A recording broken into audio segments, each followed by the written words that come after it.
PSM Makassar akan menghadapi PSIS Semarang dalam lanjutan pekan ke-16 Liga 1 2022/2023. Pada pertandingan tersebut, tim Ramang harus mewaspadai 3 pemain Laskar Mahesa Jenar. Pertandingan PSM Makassar melawan PSIS Semarang akan berlangsung di Stadion Sultan Agung, Bantul, Yogyakarta, Senin, tanggal 19 Desember tahun 2022. 3 pemain yang patut mendapat perhatian pelatih Bernardo Tavares yakni penyerang Carlos Fortes, gelandang Taisei Marukawa, dan Jonathan Cantilana.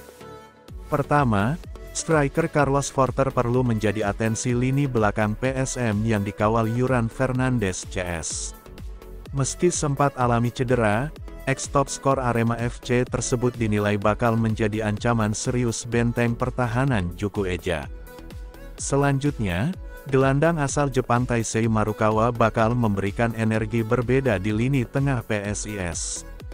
Bukan tanpa alasan, dari 14 laga yang dijalaninya, Marukawa telah mencetak 3 gol dan 1 assist bagi Laskar Mahesa Jenar. Terakhir, Jonathan Cantilana yang didatangkan PSIS dari klub Liga Utama Tepi Barat, Palestina, Al-Quds Hilal. Gelandang PSIS tersebut telah mengemas 4 gol. Sejauh ini, PSIS Semarang tengah dalam performa terbaiknya usai di 4 laga terakhir berhasil meraih 3 kemenangan dan hanya sekali kalah.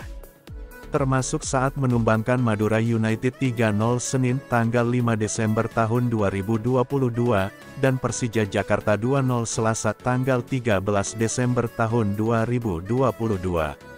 Sementara PSM baru saja menelan kekalahan perdananya di kompetisi Liga 1 dari Madura United dengan skor tipis 1-0 Kamis, tanggal 15 Desember tahun 2022 lalu. Hasil ini membuat tim Ramang turun ke posisi 4 dengan 29 poin.